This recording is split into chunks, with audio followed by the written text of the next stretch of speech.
Eastern Europe legitimately sounds like Mexico with a blue light filter instead of a yellow one.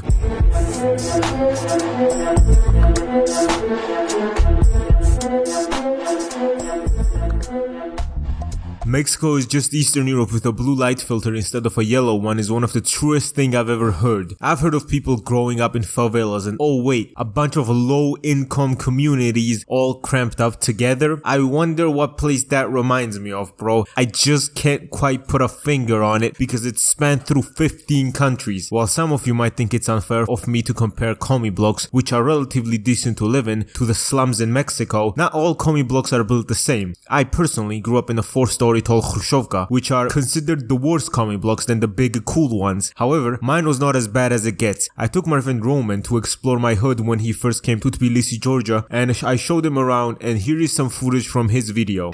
You need one drunk night, bro, to yeah, that's crazy. Just the door goes. I think it's supposed to be a balcony, right? At least it has like platform. The one next to it doesn't even have a platform. You need like one bed.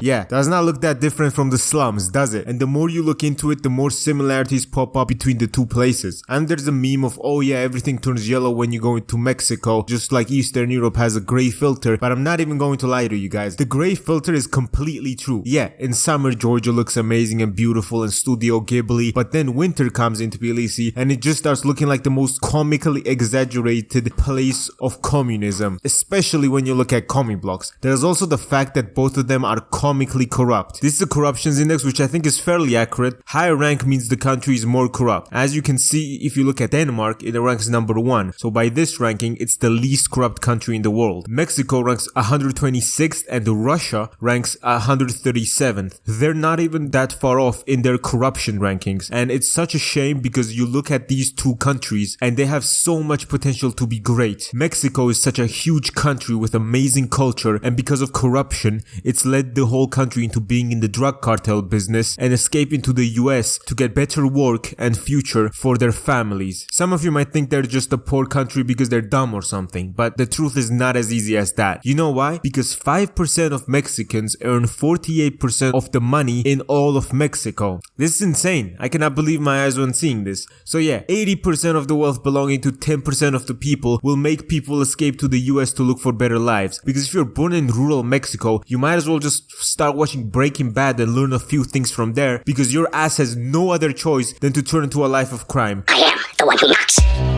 Especially when the jobs in Mexico are a joke. Oh yeah, this also reminds me of one particular country. Russia is a huge country and 500 people, 500 individuals are richer than 99.8% of the rest of the population with a combined $640 billion of wealth. That's like half of Russia's GDP. One study found that approximately 500 individuals with a net worth of more than 100 million controlled 40% of the country's entire household wealth. Oligarchy has many negative consequences for countries. One of the main problems with it is that it creates inequality. When a few people have most of the money and power, they can use them to manipulate the markets, the media, the laws, the elections, basically playing civilization 5 with the whole country. They ensure that they keep getting richer and more powerful, while the rest of the people get poorer and more powerless. They can rig the system in their favor, making it harder for others to access education, healthcare, jobs and opportunities, which is one of the reasons oligarchs' kids coincidentally get into the best schools in their countries, or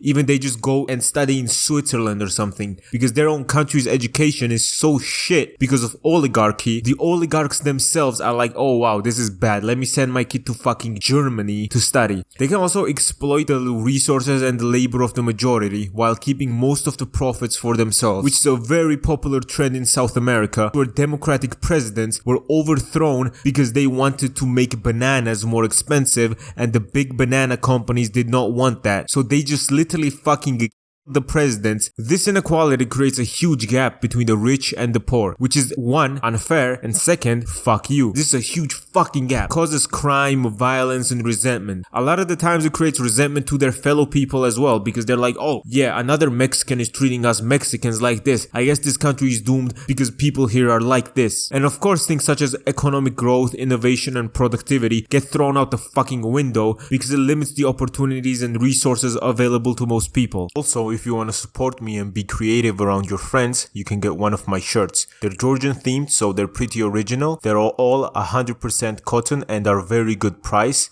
And yeah, they're high quality, they're drip, they're original. What more could you want?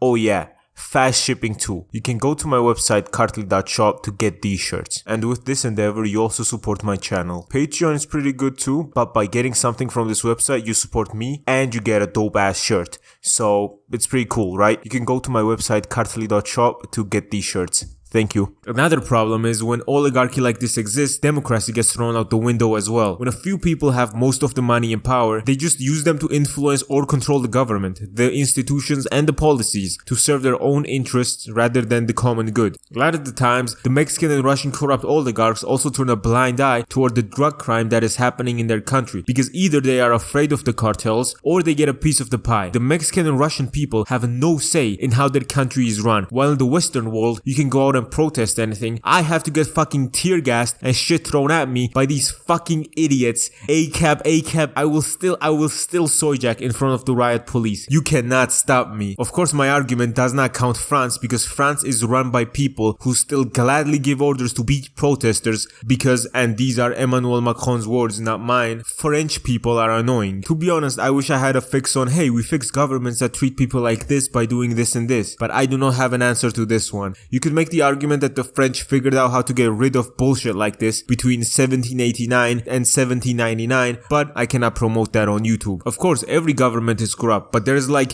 oh, this guy spent the taxpayers' money to go on a holiday corrupt, and then there's, oh yeah, our government is on the Russian payroll and is trying to take away our rights day by day. See the difference? Another big thing these two places have in common is the drug trade. Mexican cartels are infamous throughout the world for being the most powerful ones. That is because most of the world doesn't know about Italian or Albanian trade. Most of the drugs in Eastern Europe come first class directly from Russia. Even if the drugs are not manufactured in Russia, and in most cases they are, the higher up dealer is always a Russian. Reminds you of something? However, I have to give props to the Mexican cartel for doing all this so openly. At least the drug traders in Eastern Europe try to hide it because what they're doing is illegal. Mexican cartels do not care. They will post Snapchats of some Mexican because they owe the cartel 3 pesos. First of all, you have to understand that these cartels literally usually have better gear than the fucking Mexican military. You see them in the movies dressed like normal people who just shoot shit, but no, in reality they literally have military fucking NATO level gear. If you dropped Mexican cartels into Ukraine,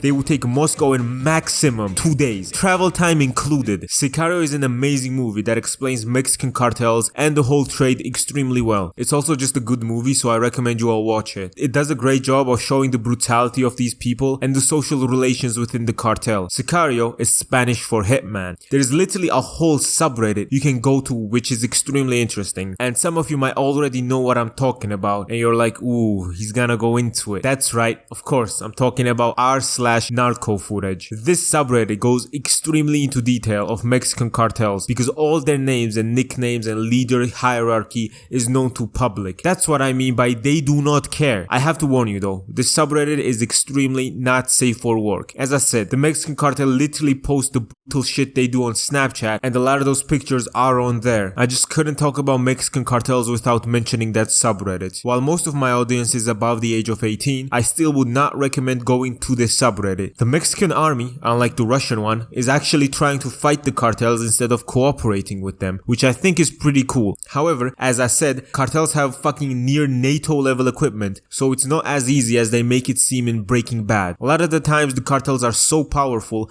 that they even control police commanders. Here is literally a video of Mexico's most dangerous drug lord calling a police commander to fuck off and stop shooting at their men. Relaja tus putas partidas, si no te voy a partir tu madre a ti toda tu bola de perros. Te tengo identificado 30 güeyes.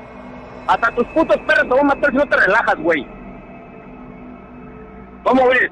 But a lot of the times it's the Mexican Marines who actually hunt cartels. For example, here is this dude who hunts cartel bosses and dresses them in women's lingerie to make fun of them. Any person in the world wants to fuck and live a good life, and when the environment around you does not support that, a lot of people turn into a life of crime and corruption. I do not need to tell you that both Mexico and Eastern Europe is corrupt. They're literally the same with mafia, corruption, and everything else, just on the opposite sides of the globe. To be honest, the best way to fix a country is to give the people good education. You'll see that the most developed places in the world with the highest quality of life have the best education the world has to offer. Why? Because people with great education get good jobs and make money, so they have less reason to be corrupt. This is one of the reasons behind Ireland's success. Besides Irish people being hot, they are also very educated. So when companies saw that Ireland was a great place to headquarter a company because of their business laws and also that the country's population was young and educated, the companies were like, oh wow, this is cool. Education is also good because when you have money, you don't have to rely on politicians' promises that they are not going to do, so you don't vote for dumbass corrupt people. I know as a person who quit university to make Lil Nas X memes on the internet, my words about high education might not mean a lot to you, but it is a fact that the more educated a country is, the less corrupt and higher quality of life they have. Of course there are exceptions such as China, but I'll get to that soon as well. High quality education is also one of the reasons that British colonies for the most part all developed into first world countries, because they had access to first world education instead of the shit they give people in Mexico or what happens in Russia. The Russian education system is pretty good. It has a reputation for its emphasis on academic rigor and STEM subjects, but it isn't quality across all regions of course, and the best schools are in the two biggest cities. However, even though Russian education system is pretty good, the problem is that people can't do shit with that education. What the